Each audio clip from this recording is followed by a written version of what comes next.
Pé de Moleque, mais uma edição, é assim que a banda toca. Vamos falar hoje sobre Tony Garrido sai do Cidade Negra, porque não podia ser Cidade Branca, é Cidade Negra.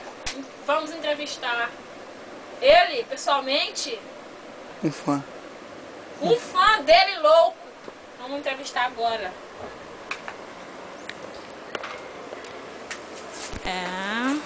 Entrevistando.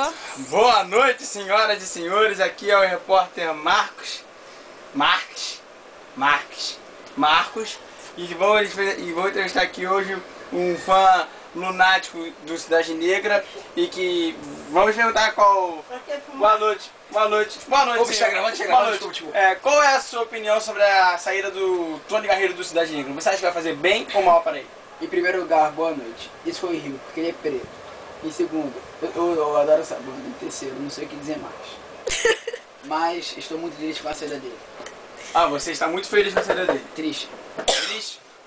Você não acha que vai ser melhor pra ele, porque assim ele vai poder fazer mais parcerias musicais? Eu quero que ele vá pro inferno logo, senta no colo do capiroto, é isso aí. Que isso, gente? Esse foi um fã fanático. Eu tenho mais uma pergunta.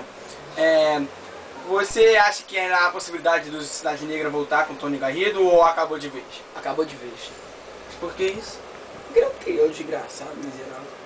Por que o senhor é tão racista assim? Parece tão intelectual. Quem quer dinheiro? Parece tão intelectual. E por que é isso? O negócio é o seguinte, você faz as perguntas e eu respondo. Então, cala essa boca.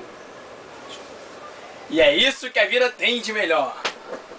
Voltamos aos estúdios. Tirem as crianças da sala. Encerrando mais uma edição. É assim que a banda toca, falando de Tony Garrido, o cara do Cidade Negra e não Cidade Branca, porque ele é negro. Tirem as crianças.